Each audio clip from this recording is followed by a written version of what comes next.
नमस्कार, मैं हूं अंकुर और आप देख रहे हैं सत्य हिंदी।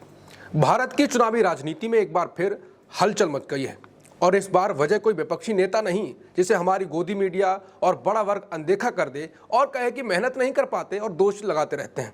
इस बार हलचल की वजह है अमेरिका की खुफिया एजेंसी की एक टॉप अधिकारी। दरअसल अमेरिका की राष्ट्रीय खुफिया निदेशक तुलसी गबार्ड ने ईवीएम यानी इलेक्ट्रॉनिक वोटिंग मशीन की विश्वसनीयता पर बड़ा सवाल खड़ा कर दिया है।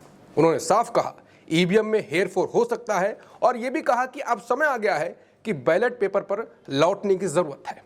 पहले आप तो वीडियो देखिए जिसमें वो बयान दे रही हैं, उसके बाद आगे की बात करते हैं। I've got a long list of things that we're investigating. We have the best of the best going after this. Election integrity being one of them.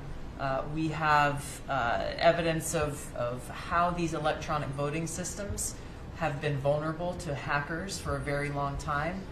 And vulnerable to exploitation to manipulate the results of the votes being cast, which further drives forward your mandate to bring about paper ballots across the country so that voters can have faith in the integrity of our elections. Gabbard के इस बयान ने सिर्फ America ही नहीं, भारत जैसे लोकतांत्रिक देशों में भी एक नई बहस छिड़ दी है कि क्या ईवीएम में सच में छेड़छाड़ संभव है। उन्होंने दावा किया कि उनके पास ऐसे सबूत हैं जो दिखाते हैं कि ईवीएम से चुनावी नतीजे प्रभावित किए जा सकते हैं। अब जरा सोचिए, जब अमेरिका जैसी टेक्नोलॉजी पावर हाउस देश की इंटेलिजेंस डायरेक्टर ये कहती हैं कि ईवीएम भरोसेमंद नहीं है, तो भारत में सवाल उठना तो तय है। हालांकि भारत का एक चुनाव आयोग दावा करता है कि ईवीएम पूरी तरह सुरक्षित है क्योंकि ये स्टैंड अलोन मशीनें हैं और इंटरनेट से नहीं जुड़ी होती हैं। इसके बावजूद गबार्ड के बयान ने भारत में ईवीएम की जांच की मांग को फिर से हवा दे दी है।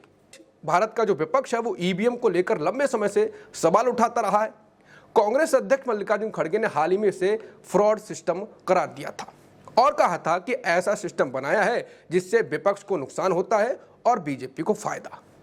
उन्होंने भी बैलेट पेपर की मांग की थी और कहा कि एक दिन बीजेपी की चोरी पकड़ी जाएगी। और अब तुलसी गबार्ड के बयान ने इस बहस में नया मोड़ ला दिया है। गबार्ड ने साफ कहा कि तकनीकी रूप से उन्नत देशों में भी ईवीएम की सुरक्षा में खामियां हैं। ईवीएम की जांच जरूरी है और इससे लोकतंत्र की पारदर्शिता कायम रहेगी।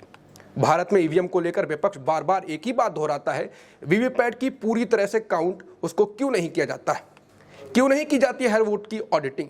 और एक दिलचस्प सवाल विपक्ष ने महाराष्ट्र और हरियाणा चुनाव के बाद उठाया, जहां ईवीएम की बैटरी 99% चार्ज थी। वहां विपक्ष हार गया, लेकिन 60 से 70% बैटरी जहां चार्ज थी वहां पर मशीनों में विपक्ष की जीत हुई। आखिर ये बैटरी गणित क्या है।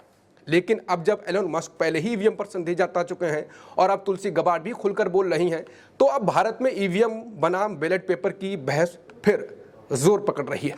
अब बड़ा सवाल यह है कि अब भारत का चुनाव आयोग इस बार कोई कदम उठाएगा या हमेशा की तरह से साजिश कहकर खारिज कर देगा। और सबसे अहम, क्या भारत की जनता अब ईवीएम पर भरोसा करेगी या बैलेट पेपर की वापसी की मांग उठाएगी।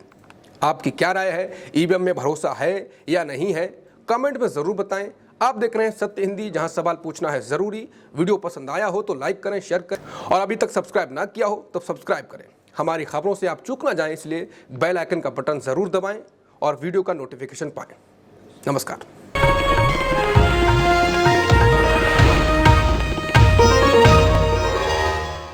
Copyright disclaimer under Section 107 of the Copyright Act 1976. Allowance is made for fair use for purposes such as criticism, comment, news reporting, scholarship, and research. Fair use is a use permitted by copyright statute that might otherwise be infringing.